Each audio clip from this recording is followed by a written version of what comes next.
ஆத்ம நமஸ்தே டு வால். இந்த டேரோ ரீடிங்கில் உங்கள் பர்சனுக்கு இப்போவும் உங்கள் மேலே அந்த காதல் இருக்கா? பிரிவை நினச்சி வருத்தப்படுறாங்களா? இந்த ரிலேஷன்ஷிப்பில் உங்களுக்கு ஏற்ற மாதிரி ஏதாவது ஒரு விஷயம் ஃபேவராக நடக்குமா இல்லையா? அதை பற்றியெல்லாம் டீட்டெயில்டாக இந்த ரீடிங்கில் நம்ம தெரிஞ்சுக்க போகிறோம். இந்த கார்ட் எனர்ஜி கூட கனெக்ட் ஆகிறதுக்காக உங்கள் பர்சனை மனசில் நினச்சிட்டு கமெண்டில் அவங்களுடைய பேரை வந்து டைப் பண்ணுங்கள். இந்த கார்ட் எனர்ஜி கூட கனெக்ட் ஆகிருவீங்க. நம்ம சேனலுக்கு நீங்கள் இதான் ஃபஸ்ட் டைம் வரீங்கன்னா மறக்காமல் சப்ஸ்கிரைப் பண்ணிக்கோங்க. பக்கத்தில் இருக்கக்கூடிய பெல் பட்டனையும் கிளிக் பண்ணிக்கோங்க. அப்போ தான் நான் போடக்கூடிய வீடியோஸ் எல்லாமே உடனுக்குடன் உங்களுக்கு நோட்டிஃபிகேஷனில் வந்துக்கிட்டே இருக்கும். உங்களுக்கு எங்கிட்ட பர்சனலாக கிளாஸஸ் எடுத்துக்கணும் அல்லது உங்களுக்கு பர்சனல் டேரோ கார்ட் ரீடிங் தேவைப்பட்டுச்சுன்னா இன்ஸ்டா அல்லது மெயிலில் வந்து காண்டாக்ட் பண்ணுங்கள். டீட்டெயில்ஸ் எல்லாமே உங்களுக்கு வீடியோ ஸ்க்ரீனில் வந்திருக்கும், செக் பண்ணிக்கோங்க. இப்போது இந்த ரீடிங்கில் நம்ம போகலாம். உங்கள் நபருக்கு வந்து கடந்த காலத்தில் ஏற்பட்ட சில நிகழ்வுகள், அதாவது உங்கள் கூட இருந்த நல்ல நல்ல நிகழ்வுகள் எல்லாத்துலேயுமே இப்போ என்னன்னா ஒரு ஏக்கம் வந்திருக்கு. அது வந்து நமக்கு திரும்ப கிடைக்காதா அப்படின்னு வந்து ரொம்ப ஏங்குறாங்க. அது மட்டும் இல்லாமல் நீங்களும் உங்கள் நபரும் வந்து ரொம்ப வருஷம் பழகியிருப்பீங்க. சிலர் வந்து பார்த்திங்கன்னா சின்ன வயசில் இருந்தே உங்களுடைய ஃப்ரெண்டாக இருந்து லவ்வராக மாறி இருப்பாங்க. இந்த மாதிரி இருக்கிறப்போ அதில் எந்த விதமான கள்ளக்கபடம் எதுவுமே இருந்திருக்காது இந்த ரிலேஷன்ஷிப்பில். அவங்க வந்து உங்களுக்கு மன ஆறுதலாக இருந்திருப்பீங்க, நீங்கள் அவங்களுக்கு மன ஆறுதலாக இருந்திருப்பீங்க. இந்த மாதிரி அவங்களுடைய ஒவ்வொரு சிச்சுவேஷன்லேயும் நீங்கள் அவங்களுக்காக நின்றுருக்கீங்க, அவங்களும் உங்களுக்காக நின்றுருக்காங்க. அந்த எளிமையான நாட்கள் எல்லாத்தையுமே வந்து திரும்ப அவங்க நினச்சி பார்க்குறாங்க. உங்கள் நபர் உங்களுடைய இந்த ரிலேஷன்ஷிப்பில் இப்போ எந்த விதமான காண்டாக்டும் இல்லாமல் இருக்குது, நீங்கள் நோ காண்டாக்டில் இருக்கீங்க அப்படின்னா இந்த ரிலேஷன்ஷிப்பு வந்து திரும்ப சேர்றதுக்கான ஒரு காலகட்டத்தை வந்து நெருங்கிக்கிட்டே இருக்குது. சரியா? அதாவது உங்கள் நபர் வந்து உங்ககிட்ட பேசியிருக்க மாட்டாங்க, பேச விரும்பலை அப்படின்னு சொல்லியிருப்பாங்க. ஆனால் உங்கள் நபர் வந்து இனிமேல் உங்கள் கூட இருந்த சக மனிதர்கள்கிட்ட இனி பேச ஆரம்பிப்பாங்க. சரியா? அதாவது உங்களை தவிர மற்றவங்க கிட்ட பேச ஆரம்பிப்பாங்க. உங்கள் பேரண்ட்ஸாக இருப்பாங்க, உங்களுடைய அண்ணன், தம்பி, அக்கா, தங்கை இந்த மாதிரி இருக்கலாம், அல்லது உங்களுடைய நண்பர்களாக இருக்கலாம். இந்த மாதிரி உங்களை சுற்றி இருக்கவங்கக்கிட்ட கொஞ்சம் பேச ஆரம்பிப்பாங்க. இந்த மாதிரி பேச ஆரம்பிக்கிறாங்க அப்படின்னா உங்களுடைய காதல் வந்து திரும்ப இணைய போகுது. சரியா? ஒரு மகிழ்ச்சியான தருணத்துக்கு வந்து நீங்கள் காத்திருங்க. நிச்சயமாக மகிழ்ச்சியான செய்தி உங்கள் நபர்கிட்ட இருந்து உங்களுக்கு வரத்தான் போகுது. இந்த ரிலேஷன்ஷிப்பில் வந்து எந்த விதமான கள்ளக்கபடம் எதுவுமே வந்து இருக்காது. சரியா? சந்தோஷம்தான் இருக்கா. இப்பெல்லாம் உங்கள் நபர் உங்கள் கூட இருந்த அந்த பழைய நினைவுகளை எல்லாமே வந்து அசை போட்டுக்கிட்டே இருக்காங்க. உங்களை விடையுமே அவங்க தான் உங்களை வந்து ரொம்ப ஆழமாக வந்து நினைக்கிறாங்க. இப்போ என்னென்னா உங்களுக்கும் வந்து ஈகோ இருக்குது, உங்கள் நபருக்கும் வந்து ஈகோ இருக்குது. சரியா? ரெண்டு பேருக்குமே வந்து ஈகோ இருக்குது. அதனால தான் வந்து சந்திக்கிறத வந்து உங்கள் நபர் அவாய்ட் பண்ணுவாங்க. அப்படி இல்லைன்னா நீங்கள் கேட்டிங்கன்னா அவங்க வந்து இல்லைன்னு சொல்லுவாங்க. என்ன தான் ஒருத்தருக்கு ஒருத்தர் நீங்கள் சண்டை போட்டு இருந்தாலுமே சீக்கிரமாகவே நீங்கள் மீட் பண்ணுவீங்க. ஏன்னா இந்த ரிலேஷன்ஷிப் நம்ம பார்க்குறப்போ சீக்கிரமாகவே உங்கள் லவ்வரை வந்து நீங்கள் மீட் பண்ண போகிறீங்க. அது மட்டும் இல்லாமல் கடந்த கால ஏக்கம் வந்து உங்களுக்கும் இருக்குது. திரும்ப அதே நாட்கள் வந்து எனக்கு கிடைக்காதா அப்படின்னு அதே மாதிரி உங்கள் நபருக்கும் வந்து அந்த ஏக்கம் வந்து இருக்குது. சரி? ஏன்னா இந்த ரிலேஷன்ஷிப் வந்து பார்த்திங்கன்னா ஒரு 3 இயர்ஸ்க்கு மேலே இருந்துச்சு அப்படின்னா அவ்வளோ ஸ்ட்ராங்காக இருந்திருக்கும். ஒருத்தருக்கு ஒருத்தர் நீங்கள் பிரிஞ்சிருக்க கூட மாட்டீங்க. ஒருத்தருக்கு ஒருத்தர் இருந்த ஒரு சின்ன சின்ன விஷயங்கள் கூட அவ்வளோ வந்து ஒத்து போயிருக்கும். இந்த நபர் கூட இருக்கிறப்ப நீங்கள் ரொம்ப சந்தோஷமாக இருந்திருப்பீங்க. அது மட்டும் இல்லாமல் உங்களை வந்து ஒரு குழந்தை மாதிரி பார்த்துருப்பாங்க இந்த நபர், அல்லது நீங்கள் அவங்கள குழந்தை மாதிரி பார்த்துருப்பீங்க. இந்த மாதிரியான ஒரு குழந்தைத்தனங்கள் வந்து இந்த ரிலேஷன்ஷிப்பில் வந்து அதிகமாக இருந்திருக்கு. அதனால தான் வந்து பார்த்திங்கன்னா எப்போவுமே சின்ன சின்ன விஷயத்துக்கெல்லாம் சண்டை போட்டுக்கிட்டே இருப்பீங்க. அந்த சண்டைகள் எல்லாமே செல்ல சண்டையாக தான் இருக்கும். அதுக்கப்புறமா வந்து சரியாகும்.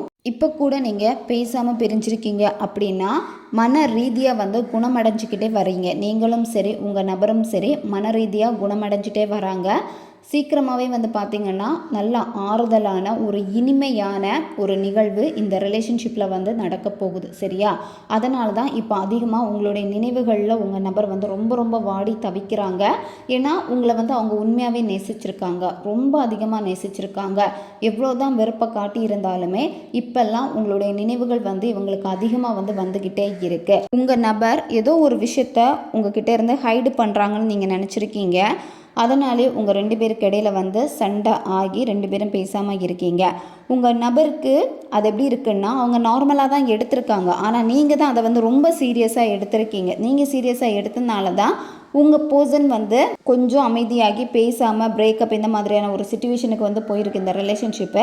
ஆனால் என்னத்தான் நீங்கள் 2 பேரும் பிரிஞ்சு இருந்தாலுமே உங்களுடைய நினைவுகள் வந்து எப்போவுமே உங்கள் நபரை சுற்றியும் இருக்குது, உங்களை சுற்றியும் வந்து இருந்துக்கிட்டே தான் இருக்குது. அதனால் இதை வந்து பிரேக்கப் அப்படின்னு எடுத்துக்கவே முடியாது. நீங்கள் நோ கான்டாக்டில் இருந்தாலும் சரி, இப்போ ஒருத்தருக்கு ஒருத்தர் பெருசாக பேச்சுவார்த்தை இல்லாமல் இருந்தாலும் சரி, ஆனால் உங்களுக்கு இருக்கக்கூடிய அந்த நினைவுகள், அதாவது அழகான மெமரிஸ் தான் இருக்குது. சரியா? ஒருத்தருக்கு ஒருத்தர் என்னத்தான் ஈகோ இருந்தாலுமே அதை தாண்டி அழகான மெமரிஸ் இருக்குது. அந்த அழகான மெமரிஸ் இருக்கிறதுனால தான் இந்த ரிலேஷன்ஷிப் வந்து இன்னுமே நீங்கள் ஒருத்தருக்கு ஒருத்தர் பேசாமல் இருந்தாலுமே ஒருத்தருக்கு ஒருத்தர் மனசளவில் பேசிக்கிட்டே தான் நீங்கள் இருக்கீங்க. இதில் நிறைய பேருக்கு வந்து சோல்மேட் கனெக்ஷனை வந்து காட்டுது, சிலருக்கு வந்து ட்வின் ஃப்ளேம் கனெக்ஷனாக வந்து இந்த ரிலேஷன்ஷிப் வந்து இருக்குது. இப்போ நீங்கள் ட்வின் ஃப்ளேமாக இருக்கீங்க அப்படின்னா இந்த நபர் வந்து முற்பிறவியில் நீங்கள் சந்திச்சிருக்கீங்க, உங்களுடைய போன ஜென்மத்தில் சந்திச்சிருக்கீங்க. அதனுடைய தொடர்பு தான் வந்து பார்த்திங்கன்னா இந்த ஜென்மத்திலையும் இந்த ரிலேஷன்ஷிப் வந்து உங்களுக்கு தொடருது. இந்த ரிலேஷன்ஷிப் வந்து பார்த்திங்கன்னா போன ஜென்மத்தில் அதிகமான ஏக்கம் வந்து இருந்திருக்கு. சரியா? அதனால தான் வந்து பார்த்திங்கன்னா இந்த நபரை பார்க்குறப்போ ஒருத்தருக்கு ஒருத்தர் பழகுறப்போ வந்து உங்களுக்குள்ளாடி இருக்கக்கூடிய ஒவ்வொரு நினைவுகளும் எப்போவுமே உங்களுக்கு ஞாபகத்திலேயே இருக்கும். இவங்களை நீங்கள் எப்போ பார்த்தீங்க, இந்த நபர் கூட நீங்கள் பழகின ஒவ்வொரு நினைவுகளும் எப்போவுமே உங்களுக்கு ஞாபகத்திலே இருக்கும். அதாவது நீங்கள் மறக்கணும்னு நினச்சா கூட உங்களால் மறக்க முடியாது. எப்போவாவது நினைவுகள் வந்து அப்படியே உங்களுடைய மைண்டில் இருக்கும். அதாவது இப்போது நீங்கள் உங்கள் நபரை நினைக்கிறீங்க அப்படின்னா அவங்க கூட இருந்த நினைவுகளை நினைக்கிறப்போ அந்த விஷயங்கள் இப்போ நடந்த மாதிரி அது கண்ணு முன்னாடி ஓடும். நீங்கள் மூவிஸ் பார்க்குற மாதிரியே உங்களுடைய அந்த நினைவுகள் வந்து திரும்ப திரும்ப ஒரு படம் மாதிரி உங்களுடைய கற்பனையில் வந்து ஓடிக்கிட்டே இருக்கும். அது வந்து ஒரு மகிழ்ச்சியை தரும். ஒருத்தருக்கு ஒருத்தர் இருந்த குழந்தைத்தனத்தை பார்ப்பீங்க, அப்பாவித்தனத்தை பார்ப்பீங்க. உணர்ச்சிகள் எவ்வளோ இருந்தோ, அதாவது அதிகமாக உணர்ச்சி வசப்பட்டு பேசியிருப்பாங்க, அதிக காதலை கொடுத்துருப்பாங்க, இதெல்லாமே உங்களுக்கு ஞாபகத்தில் வரும். அந்த நினைவுகள் வந்து அழியாமல் வந்து இருக்கும். இதுதான் இந்த சோல்மேட் கனெக்ஷன், ட்வின் ஃப்ளேம் கனெக்ஷனில் வந்து இருக்கக்கூடியது. இப்போ உங்கள் நபர் என்ன நினைக்கிறாங்கன்னா அவங்களுடைய லைஃப்பில் வந்து சில சிக்கல்கள் வந்து இருக்குது, அதை வந்து அவங்க சரி பண்ணணும். சரி பண்ணால் மட்டும்தான் உங்ககிட்ட அவங்களால வந்து வர முடியும். சரியா? உங்கள் நபர் வந்து அதுக்காக தான் இப்போ போராடிக்கிட்டே இருக்காங்க. உங்களுக்குள்ளாடி இருக்கக்கூடிய அந்த அன்பு வந்து எப்போவுமே குறையவே குறையாது. நீங்கள் அவங்க கிட்ட காட்டக்கூடிய அன்பாக இருக்கலாம், அவங்க உங்ககிட்ட காட்டக்கூடிய அன்பாக இருக்கலாம். அது எப்போவுமே ஒவ்வொரு நாளுமே புதுசாக தான் நீங்கள் அந்த அன்பை கொடுத்துக்கிட்டே இருப்பீங்க. இந்த ரிலேஷன்ஷிப்பு வந்து பேரண்ட்ஸுக்கு சம்மதம் இல்லை அப்படின்னு சொல்லி பிரிஞ்சிருக்கு அப்படின்னா திரும்ப வந்து கண்டிப்பாக பேச்சுவார்த்தை வரும். சரியா? அதாவது திரும்ப பேசி உங்கள் 2 பேரும் சேர்றதுக்கான ஒரு வாய்ப்பு வந்து உங்களுக்கு கிடைக்கும். உங்களுக்கு ரொம்ப கொண்டாட்டமான ஒரு விஷயம் உங்கள் வாழ்க்கையில் நடக்க போகுது. அது உங்களுடைய ஃப்ரெண்டுடைய மேரேஜாக இருக்கும், அல்லது நிச்சயதார்த்தமாக இருக்கும், அப்படி இல்லைன்னா உங்கள் வீட்டில் ஏதாவது ஒரு ஃபங்க்ஷனாக இருக்கும், குழந்தை பிறந்த ஒரு ஃபங்க்ஷனாக இருக்கும், இல்லை ஏதாவது ஒரு விழாவாக இருக்கும். இந்த மாதிரியான ஒரு கொண்டாட்டம் வந்து இருக்குது. அந்த கொண்டாட்டத்தில் உங்களுடைய பழைய நண்பர்கள், நெருங்கிய நண்பர்களை வந்து நீங்கள் மீட் பண்ணுவீங்க. அந்த நண்பர்கள் கொடுக்கக்கூடிய தன்னம்பிக்கையாக இருக்கட்டும், அவங்கக்கிட்ட இருந்த நிச்சயமாக உங்களுக்கு வந்து உதவி கிட்டும். சரியா? அதாவது நீங்கள் அவங்கக்கிட்ட பேசுனீங்க அப்படின்னா ரொம்ப நாளாக குழம்பிக்கிட்டே இருப்பீங்கள்ல, அந்த குழப்பத்துக்கான தெளிவு வந்து அவங்க மூலமாக உங்களுக்கு கிடைக்க போகுது. ஒரு உற்சாகம் திரும்பவும் உங்களுக்கு வரப்போகுது. இப்போ நீங்கள் தேங்கி நிற்கிறீங்க, ரொம்ப கவலையில் இருக்கீங்க, உங்கள் நபரை நினச்சி ஒவ்வொரு நாளும் அழுறீங்க, மிஸ் பண்ணுற மாதிரி இருக்குது, எல்லாமே இருந்தாலுமே சீக்கிரமாகவே வரக்கூடிய ஃபங்க்ஷனில் உங்கள் நண்பர்களை நீங்கள் மீட் பண்ணுறப்போ கண்டிப்பாக அவங்க பேசக்கூடிய ஒவ்வொரு வார்த்தையுமே உங்களுக்கு சப்போர்ட்டாக இருக்கும். அதிலேருந்து ஏதாச்சும் உங்களுக்கு பயன் அளிக்கிற மாதிரியான ஒரு விஷயம் கண்டிப்பாக வந்து உங்களுக்கு கிடைக்கும். இப்போ நீங்கள் தனிமையில் இருக்கீங்க, நீங்கள் அவங்கள இந்த ஃபங்க்ஷனில் மீட் பண்ணுறப்போ அந்த நண்பர்களே வந்து உங்கள் நபரை பற்றி நல்ல விதமாக பேசுவாங்க. கண்டிப்பாக உங்களுக்கு ஒரு நல்ல செய்தி வந்து உங்கள் நபர்கிட்டே இருந்து அவங்க வழி உங்களுக்கு கிடைக்க போகுது. ரொம்ப நாள் உங்களுடைய சிரிப்பை மறந்து நீங்கள் இருக்கீங்க, அதாவது சிரிச்சே ரொம்ப நாள் ஆயிடுச்சு, இந்த நபரை நினச்சிருக்கீங்க அப்படின்னா கலகலப்பு திரும்ப உங்கள் வாழ்க்கையில் வந்து கிடைக்க போகுது. சரியா? உங்கள் லவ்வுக்கு சப்போர்ட் பண்ணாத நபர்கள் வேணான்னு சொல்லியிருப்பாங்க. உங்களுடைய நண்பர்களாக இருக்கட்டும், உங்கள் கூட பிறந்தவங்களாக இருக்கட்டும், யாருடையும் சப்போர்ட்டும் இல்லாமல் இருந்திருக்கு. ஆனால் இந்த ஃபங்க்ஷன் முடிஞ்சு வந்ததுக்கு அப்புறமா உங்களுக்கு திரும்ப எல்லாமே நார்மலாக மாற ஆரம்பிக்கும். சரியா? இப்பெல்லாம் நிறைய விஷயங்கள் உங்களுடைய கை தவறி போன மாதிரி இருக்கும். எதுலேயும் நம்பிக்கை இல்லாமல் இருப்பீங்க, நிச்சயமற்றதாக தானே எல்லாமே இருக்குது, என் லைஃப்பில் நான் நினைக்கிறது கிடைக்கல, எல்லாமே பாதியில் போய்கிட்டே தான் இருக்குது அப்படின்னு ரொம்ப குழப்பமாக இருப்பீங்க. பதட்டமான நேரங்கள் கூட உங்களுக்கு அதிகமாக இருக்குது.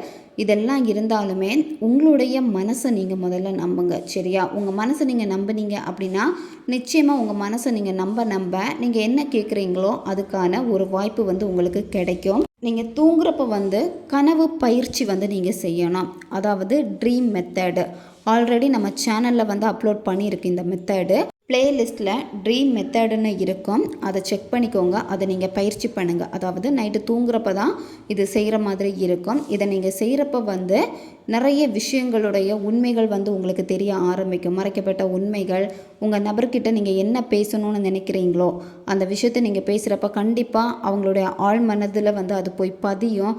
உங்கள் நபர் உங்களுடைய பேச்சை காது கொடுத்து கேட்பாங்க. இந்த மாதிரி நிறைய நிகழ்வுகள் வந்து உங்களுக்கு நடக்க ஆரம்பிக்கும். இந்த ரிலேஷன்ஷிப்பில் பார்க்குறப்ப வந்து ஒரு பெண்ணுடைய ஆற்றல் வந்து அதிகமாக வந்து இருக்குது. சரியா? அதாவது 3ஆம் நபர் உங்களை வந்து இந்த ரிலேஷன்ஷிப்பில் இருந்து தோற்கடிக்கணும், நீங்கள் சேரவே கூடாது அப்படின்னு வந்து நினைக்கிறாங்க. இப்போ நீங்கள் எந்த விதமான மோதல்களையும் ஈடுபடக்கூடாது, அதாவது சண்டை போடக்கூடாது. இப்போ நீங்கள் செய்ய வேண்டியது எல்லாமே உங்களுடைய உள்ளுணர்வை மட்டும் நீங்கள் நம்பினா போதும். உங்களுடைய உள்ளுணர்வுக்கு மட்டும் நீங்கள் முக்கியத்துவம் கொடுத்தா போதும். மற்றவங்களை நினச்சி நீங்கள் வந்து பயப்படக்கூடாது, கவலைப்படவும் கூடாது. இந்த ரிலேஷன்ஷிப்பில் வந்து நிறைய உணர்ச்சி ரீதியான சோதனைகள் வந்து உங்களுக்கு வரும். சரியா? இப்போ பார்க்குறப்ப வந்து இப்போ சோதனை தான் போய்கிட்டே இருக்குது. அதே மாதிரி சில சோதனைகள் வரும். நல்ல துக்கமாக இருப்பீங்க, ஒரு தெளிவற்ற மனநிலையில் இருப்பீங்க, எப்படி இந்த வாழ்க்கையை வந்து கையாளுவது தெரியாமல் வந்து இருப்பீங்க. இந்த மாதிரியான ஒரு மர்மமாகவே போய்கிட்டே இருக்கும். எதுலேயோ நான் பயணிக்கிறேன், நான் எங்கே போகிறேன்னு எனக்கே தெரியலை அப்படின்னு நீங்கள் இருப்பீங்க.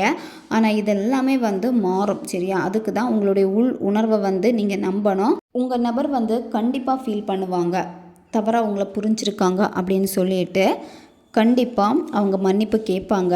இப்போ உங்கள் நபருக்கு வந்து தெரியுது தப்பாக உங்களை வந்து புரிஞ்சுருக்காங்க அப்படின்னு சொல்லிட்டு இப்போ அதெல்லாம் நினச்சி வந்து அவங்களுக்கும் மன கஷ்டமாக இருக்குது. அவங்களும் இப்போ என்னென்னா ஒரு குழப்பமான சூழ்நிலையில் இருக்காங்க. உங்கள் ரிலேஷன்ஷிப் இப்போ எப்படி இருக்குன்னு பார்க்குறப்போ ஒரு பட்ட மரம், அதாவது மரத்தில் எந்த விதமான இலையும் கிடையாது, பட்டு போய் அப்படியே வந்து நிற்கிது. ஆனால் என்னென்னா அந்த குழப்பம் இருக்குது, தெளிவில்லாத ஒரு சூழ்நிலை இதெல்லாமே வந்து இருக்குது. சரியா? நிச்சயமற்றதாக வந்து இருக்குது, ஒரு தெளிவற்றதாக இருக்குது. இந்த மாதிரியான ஒரு கால சூழ்நிலையில் தான் உங்களுக்கு வந்து இருக்குது. ஆனால் பொறுமையாக நீங்கள் இருங்க. பொறுமையாக இருக்கிறப்போ உங்களுடைய உள் உணர்வை வந்து நீங்கள் நம்புங்க. சரியா? உள் உணர்வை வந்து நீங்கள் நம்ப ஆரம்பிக்கிறப்ப நிறைய கனவுகள் வந்து உங்களுக்கு வரும். கனவுகள் மூலமாக உங்களுக்கு நல்ல ஒரு சகுனம் வந்து கிடைக்கும். சரியா? இப்போ ஃபஸ்ட்டு சொன்ன மாதிரி அந்த ட்ரீம் மெத்தடை நீங்கள் செய்ய என்ன ஆகும் அப்படின்னா உங்கள் நபருடைய கனவில் வந்து நீங்கள் போக ஆரம்பிப்பீங்க. அவங்களுக்கும் இதே மாதிரி நிறைய கனவுகள் வரும். அவங்களுக்கு வந்து நிறைய நல்ல சகுனத்தை வந்து கொடுத்துக்கிட்டே இருக்கும் இந்த கனவுகள். அந்த கனவுகள் எல்லாமே உங்களை பற்றின கனவுகள் தான் இருக்கும். சரியா? இப்போ என்னென்னா உங்களுடைய நபருடைய மனசும் வந்து இப்போ இந்த ரிலேஷன்ஷிப்பை ஸ்டார்ட் பண்ணணும் அந்த ஒரு மனநிலைமைக்கு அவங்க வந்து வரலை. சரியா? நீங்கள் இந்த ட்ரீம் மெத்தடை ஃபாலோ பண்ணுறப்போ கனவுகள் அதிகமாக என்ன ஆகும் அப்படின்னா அவங்க மனசு வந்து தெளிவில்லாமல் இருக்கிறப்போ ஒரு தெளிவு கிடைக்க ஆரம்பிக்கும். அவங்களுடைய ஆழ் மனமே வந்து திரும்ப மாறும். சரியா? மறைக்கப்பட்ட அந்த உணர்ச்சிகள் அவங்களுடைய அடி மனசில் வந்து இருக்குது. அந்த காதலை வந்து அவங்க உணர்ச்சி ரீதியாக திரும்ப வந்து வெளிப்படுத்தணும். அந்த மறைக்கப்பட்ட உணர்ச்சிகள் கண்டிப்பாக வந்து அவங்க வெளிப்படுத்துவாங்க உங்ககிட்ட. மறைக்கப்பட்ட நிறைய உண்மைகள் வந்து சீக்கிரமாகவே வந்து வெளியே வரும். சரியா? அதாவது உங்களுக்கு ஒரு பயம் இருக்குது, ஏதோ ஒரு விஷயத்த உங்கள் நபர் மறைக்கிறாங்க, என்னமோ ஒரு விஷயம் வந்து நடந்திருக்கு, அது என்னென்னு தெரிஞ்சுக்கணும் அப்படின்னு நீங்கள் நினைக்கிறீங்கல்ல, அதுலேருந்து ஒரு தெளிவு வந்து உங்களுக்கு கிடைக்கும். அந்த ரகசியங்கள் எல்லாமே வந்து வெளிப்படும். சரியா? அந்த ரகசியம் வந்து உங்களுக்கு பாசிட்டிவாகவும் இருக்கும், நெகட்டிவாகவும் இருக்கும். அதனால் மனதை மட்டும் நீங்கள் வந்து தளரவே விடக்கூடாது. மன தைரியத்தோடு நீங்கள் இருக்கணும். இப்போது நீங்கள் என்ன நினைக்கிறீங்கன்னா உங்கள் நபரை பற்றி அவங்களுக்கு என் மேலே அக்கறை இல்லை அப்படின்னு நீங்கள் ரொம்ப உணர்ச்சி ரீதியாக ரொம்ப கஷ்டப்படுறீங்க, அவங்க விலகிட்டாங்களே அப்படின்னு. ஆனால் என்னென்னா இது வந்து உங்களுக்கு ஒரு சலிப்பை கொடுக்கலாம், ரிலேஷன்ஷிப்பில் வந்து ஒரு திருப்தி இல்லை அப்படிங்கிற ஒரு உணர்வை கொடுக்கலாம். நிறைய விஷயங்கள் வந்து என் லைஃப்பில் எனக்கு ஃபேவராக இருந்தும் நான் அதை வந்து பயன்படுத்திக்கலையே அப்படின்னு நீங்கள் நினைக்கலாம். புதிய வாய்ப்புகளை வந்து உங்களால் இன்னுமே முழுசாக அக்செப்ட் பண்ண முடியலை. ஏன் அப்படின்னா உங்களுடைய கவனம் எல்லாமே அந்த கடந்த காலத்தில் தான் இருக்குது. உங்கள் நபரும் வந்து இப்போ எப்படி இருக்காங்கன்னா இந்த ரிலேஷன்ஷிப்பை நினைக்கிறப்ப தயங்குறாங்க. ஏன் தயங்குறாங்க அப்படின்னா அவங்களுக்கும் அடுத்த ஸ்டெப் வந்து எடுத்து வைக்க வந்து முடியலை. சரியா? அவங்களுக்குள்ளாடி குழப்பம் இருக்குது, யோசிக்கிறாங்க. இந்த மாதிரி அவங்களும் மனசில் வந்து ஏதோ ஒரு ஏமாற்றம் அடைஞ்ச மாதிரி தான் இருக்குது. நீங்கள் இந்த ரிலேஷன்ஷிப்பை அடுத்த கட்டத்துக்கு கொண்டு போகிறதுக்காக புதிய முயற்சி பண்ணியிருப்பீங்க. அந்த புதிய வாய்ப்பை நம்மளே உருவாக்கலாமே அப்படின்னு.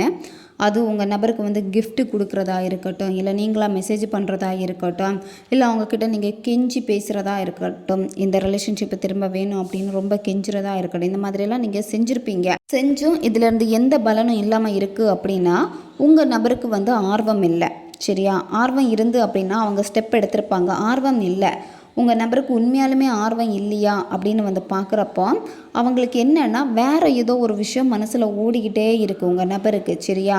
அதனால தான் உங்கள் பக்கம் வந்து அந்த கவனம் வந்து போக மாட்டேங்குது. உங்கள் நபர் கூட உங்ககிட்ட சொல்லியிருப்பாங்க, ஒரு சான்ஸ் உனக்கு இந்த ரிலேஷன்ஷிப்பில் தாரேன், ஒரு வாய்ப்பு வந்து கண்டிப்பாக இருக்கும், இந்த மாதிரி சொல்லியிருப்பாங்க. சொன்ன நபரே இப்போ வந்து சோர்வாக இருக்காங்க. ஏன் அப்படின்னா அவங்க இன்னுமே வந்து தெளிவாகலை. சரியா? அதனால தான் நீங்கள் வந்து ஏமாற்றம் அடைஞ்ச மாதிரியான ஒரு ஃபீலில் வந்து இப்போ இருக்கீங்க. புதிய தொடக்கத்துக்கான வாய்ப்பே இப்போ இல்லாமல் போன மாதிரி இங்கே வந்து இருக்குது. சரியா? அதனால் நீங்கள் அந்த உணர்ச்சி ரீதியாக மூழ்கி போகக்கூடாது.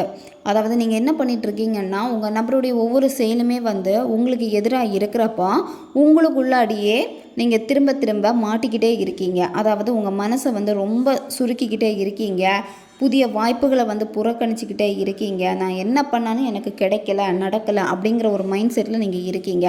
இந்த மாதிரி இருக்கவே கூடாது நீங்கள். சரியா? ஏன்னா தேவதைகள் வந்து உங்களுக்கு உதவி பண்ணுறாங்க, பக்கத்திலே தான் இருக்காங்க. நீங்கள் வந்து எதுலேயுமே அக்கறை இல்லாமல் இருக்கீங்க, ஆழ்ந்த ஒரு சிந்தனையில் இருக்கீங்க, எதுலேயும் திருப்தி இல்லாமல் இருக்கீங்க, வாய்ப்புகளை தவற விட்டுட்டோமே அந்த ஒரு குற்ற உணர்வு இருக்குது, எல்லாத்துலேயுமே விலகி நிற்கிறீங்க. இந்த மாதிரி தான் நீங்கள் இருக்கீங்க. நீங்கள் இப்போ நார்மலாக இல்லவே இல்லை. சரியா? முதல்ல உங்களை நீங்கள் மாற்றிக்கோங்க. ஏன்னா நீங்கள் எப்படி யோசிக்கிறீங்கன்னா யாருக்கும் என் மேலே அக்கறை கிடையாது, எல்லாருமே என்னை ஏமாற்றிட்டு போகிறாங்க, இந்த வாழ்க்கையை எனக்கு பிடிக்கல, ரொம்ப சலிப்பாக இருக்குது, குறை சொல்லிக்கிட்டே இருக்கீங்க. உங்கள் மேலே நம்பிக்கை இல்லை, எதுலேயுமே நம்பிக்கை இல்லை. அந்த மாதிரி தான் நீங்கள் இப்போ வந்து இருக்கீங்க. இப்போ நீங்கள் வெளியே போனாலுமே ஒரு இடத்துக்கு போயிட்டு ரிலாக்ஸ் பண்ணணும்னு நினச்சாலுமே அங்கே போய் உட்காந்துட்டு கூட நீங்கள் இதை தான் வந்து யோசிக்கிறீங்க. இந்த தேக்க நிலையை வந்து உடைச்செறியணும் நீங்கள். சரியா? உடைச்சிட்டு உங்களுக்கு ஆர்வம் இருக்கணும். ஆர்வம் இருந்தால் மட்டும்தான் உங்களால் எல்லாத்தையும் மாற்ற முடியும் அப்படிங்கிற நம்பிக்கை கிடைக்கிறப்ப எல்லாமே உங்களுக்கு மாற ஆரம்பிக்கும். ஏன்னா இங்கே வந்து உங்களுக்கு ஏஞ்சல் வந்து இருக்காங்க, உதவி பண்ணுறது உங்கள் பக்கத்தில் இருக்காங்க. அவங்களே வந்து ஃபீலிங்ஸ் எல்லாம் விட்டுரு, எல்லாத்தையும் மறந்துரு, ஒரு புதிய தொடக்கம் புதிய வாய்ப்புக்கான ஒரு ஆர்வத்திலேயே நீ எப்பவுமே இரு அப்படின்னு வந்து உங்களுக்கு சொல்கிறாங்க. ஆனால் என்னென்னா நீங்கள் அதை வந்து கேட்க மாட்டேங்கிறீங்க. எல்லாத்தையுமே மாற்றணும்னு நீங்கள் ஆசைப்படுறீங்க. எல்லாத்தையுமே மாற்றணும் அப்படின்னா முதல்ல உங்களுடைய ஆழ் மனசில் இருக்கக்கூடிய அந்த பழைய தேவையில்லாத நிகழ்வுகளை அழிச்சிருங்க. தேவையில்லாத நிகழ்வுகள்னு சொல்கிறது இந்த ரிலேஷன்ஷிப்பில் இருக்கக்கூடிய நெகட்டிவான எண்ணங்களை வந்து முதல்ல நீங்கள் அழிச்சிடணும். சில நேரம் வந்து எதுலேயுமே பெருசாக நம்பிக்கை இல்லாமல் இருக்கீங்க. அந்த நம்பிக்கையை நீங்கள் கொண்டு வரணும்.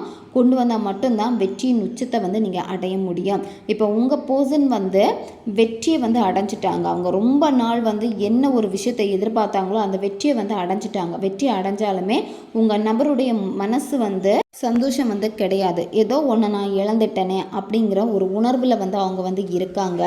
இப்போ உங்ககிட்ட இருந்து விலகி போனாங்க அப்படின்னா அவங்க வந்து ஏதாவது ஒரு எக்ஸாமில் பாஸ் பண்ணணும்னு நினச்சிருப்பாங்க, வேலையில் ஏறணும்னு நினச்சிருப்பாங்க, அடுத்த லெவலுக்கு போகணுன்னு நினச்சிருப்பாங்க. இந்த மாதிரி அவங்க வந்து ஒரு குறிக்கோள் வச்சுருக்காங்க உங்கள் நபர். அந்த குறிக்கோளை வந்து அடைஞ்சிட்டாங்க. அடைஞ்சதுக்கப்புறமா இப்போ எப்படி இருக்காங்கன்னா அவங்களுக்கு வந்து பெருசாக வந்து சந்தோஷம் வந்து கிடையாது. அவங்க நினச்சது கிடைச்சிடுச்சு. பட் உங்கள் நபருடைய அந்த கடினமான காலங்கள் எல்லாமே வந்து பயங்கரமான ஒரு தனிமையை தான் வந்து கொடுக்குது. சரியா? இப்போ உங்கள் நபரை வந்து என்னத்தான் எல்லாருமே இருந்தாலுமே எல்லாரும் நல்லா பார்த்தாலுமே ஏதோ ஒரு விஷயம் அவங்க இழந்த மாதிரியே வந்து உணர்றாங்க. உங்கள் நபருக்கு வந்து ஹெல்த் இஷ்யூஸ் இருந்துச்சு அப்படின்னா இப்போ தான் கொஞ்சம் வந்து சரியாகி வந்திருக்காங்க.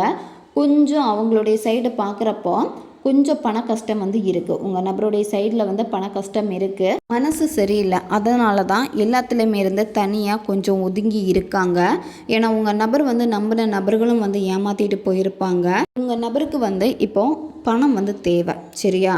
பணத்தில் மட்டும்தான் அதிக ஃபோக்கஸ் வந்து இருக்குது. ஏன்னா அவங்க வாழ்க்கையே வந்து இப்போது எல்லாமே முடிஞ்சு போயிடுச்சு அப்படின்னு நினைக்கிறாங்க. ஏன்னா சில பணத்தினால சில பிரச்சனைகள் உங்கள் நபருக்கு வந்து வந்திருக்கு. திரும்ப எல்லாத்தையும் வந்து சரி பண்ணணும்னு நினைக்கிறாங்க. வெற்றி அடைஞ்சிட்டாங்க அவங்க நினைக்கிற மாதிரி. அந்த வெற்றி அடைஞ்சாலுமே அவங்களுக்கு பண கஷ்டம் வந்து இருக்குது. சரியா? ஏதோ ஒரு விஷயத்தில் வந்து கொஞ்சம் செலவுகள் வந்து அதிகமாக இருக்குது உங்கள் நபருக்கு. உங்கள் நபர் வந்து மனசு கஷ்டமாக இருக்கிறப்ப கூட உங்ககிட்ட பேசலாம் அப்படின்னு வந்து நினைக்கிறாங்க. ஆனால் என்னென்னா அவங்களுடைய மனசில் இருக்கக்கூடிய அந்த எமோஷனல்ஸ் எல்லாமே எப்படி இருக்குன்னா, ஃபீலிங்ஸ் எல்லாமே எப்படி இருக்குன்னா, ஒரு பாரம் மாதிரி ஆயிடுச்சு அவங்களுக்கு. அதாவது அவங்களுக்கு ஒரு சொட்டு கண்ணீர் கூட வராது. உங்ககிட்ட பேசினா கூட அவங்களுக்கு உள்ளாடி இருக்கும், மனசுக்குள்ளாடி இருக்கும். எல்லாமே வந்து அப்படியே உறைஞ்சு போன மாதிரி தான் அவங்களுக்கு வந்து இருக்குது. ஏன்னா உங்கள் நபருக்கு முழுசாக மனசு விட்டு பேசக்கூட முடியாது. ஏன்னா அவங்களுக்கு இருக்கிற பிரச்சனை அதை தான் வந்து யோசிப்பாங்க. உங்ககிட்ட பேசுவாங்க, ஆனால் என்னென்னா அவங்களுக்குள்ளாடி பிரச்சனைகள் வந்து இருக்குது. இப்போ உங்களுக்கு வந்து ஒரு பயம் இருக்குது. இந்த ரிலேஷன்ஷிப்பில் வந்து நான் தோற்றுருவேனோ அப்படின்னு ஒரு பயம் வந்து அதிகமாக வந்து உங்களுக்கு இருக்குது.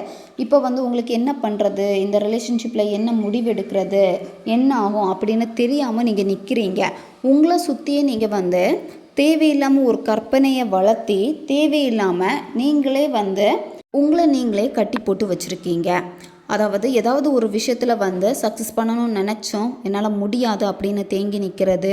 ரிலேஷன்ஷிப்பில் கூட நீங்கள் தான் உங்களுக்குள்ளாடியே வந்து கட்டி போட்டு வச்சுருக்கீங்க. உணர்வுகள் எல்லாமே வந்து தேவையில்லாத அந்த உணர்வுகளை வந்து நீங்கள் மனசில் சுமந்து பயமாக இருக்குது. அதனால் இப்போ கம்ஃபர்ட் ஜோனில் தான் நீங்கள் நிற்கீங்க. ஒரு ஸ்டெப் நீங்கள் முன்னாடி வச்சு பார்த்தீங்க அப்படின்னா எல்லாத்தையுமே மாற்றக்கூடிய ஒரு மிகப்பெரிய வழி வந்து உங்களுக்கு வந்து இருக்குது. ஆனால் நீங்கள் என்னன்னா நீங்கள் அதை வந்து பார்க்காம நிற்கிறீங்க. நான் இப்படியே இருக்கிறேன், அழுதுகிட்டே இருக்கிறேன், எனக்கு இதுதான் நல்லா இருக்குது அப்படின்னு நீங்கள் நினைக்கிறீங்க.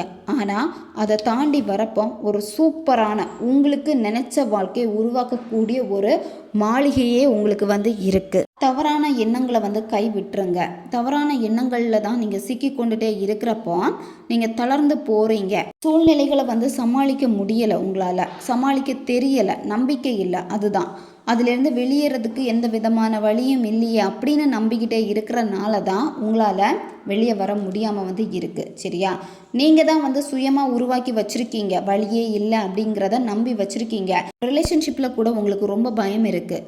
தெளிவாக யோசிக்க முடியலை, ரொம்ப பயப்படுறீங்க. இந்த உறவை நினைக்கிறப்ப கூட உங்களுக்கு மூச்சு திணற மாதிரியே இருக்கும். சில விஷயங்கள் வந்து உங்களுக்கு எதிராக நடக்கிறத பார்க்குறப்போ எல்லாமே கைவிட்டு போயிடுச்சு அப்படின்னு நினைக்கிறப்ப எல்லாம் இந்த மாதிரி இருக்குது. ஆனால் நீங்கள் எதை நம்புகிறீங்களோ அதுதான் உங்களுக்கு கிடைக்க போகுது. சரியா? அதனால் நீங்கள் வந்து இப்போ என்ன பண்ணுங்கன்னா உங்களை ஃபோக்கஸ் பண்ணுங்கள், கரியரில் ஃபோக்கஸ் பண்ணுங்கள், செய்யுங்க. இந்த ரிலேஷன்ஷிப்பில் நீங்கள் போடக்கூடிய ஒவ்வொரு எஃபர்ட்டும் வந்து வீணாகிடுச்சு அப்படின்னு நீங்கள் நினைக்கிறீங்க. வீணாகலை. சரியா? ரிசல்ட்டு தான் வந்து தாமதமாகுதே தவிர நீங்கள் போட்டிருக்கக்கூடிய ஒவ்வொரு எஃபர்ட்டும் நீங்கள் மேனிஃபெஸ்டேஷன் பண்ணுறதா இருக்கட்டும், இந்த ரிலேஷன்ஷிப்புக்காக நீங்கள் வேறு என்ன விஷயங்கள் வந்து செய்கிறதா இருக்கட்டும், அந்த ஒவ்வொன்றுமே வந்து பார்த்திங்கன்னா இப்போ தான் வந்து கொஞ்சம் கொஞ்சமாக உங்களுக்கு ஃபேவராக நடக்க ஆரம்பிக்குது. இப்போ தான் வந்து நார்மலாக ஸ்டார்ட் ஆகிருக்கு. சரியா? உங்களுக்கு ஃபேவராக. ஆனால் உங்களுக்கு இப்போ வந்து எப்படி இருக்குன்னா அது வந்து தெரியாது. இது எப்போ உங்களுக்கு தெரியும் அப்படின்னா ஜூன், ஜூலை, ஆகஸ்ட், செப்டம்பர் இந்த 4 மாதத்துக்குள்ளாடி உங்களுக்கு தெரிய ஆரம்பிக்கும். இந்த 4 மாதத்துக்குள்ளாடி உங்களுடைய ரிலேஷன்ஷிப்பில் வந்து மிகப்பெரிய சக்ஸஸ் வந்து இருக்குது. இப்போவே நீங்கள் வந்து எஃபர்ட் போடுங்க. சரியா? மேனிஃபெஸ்டேஷன் நீங்கள் ப்ராப்பராக நீங்கள் பண்ணுங்கள். எதிர்பார்க்காதீங்க.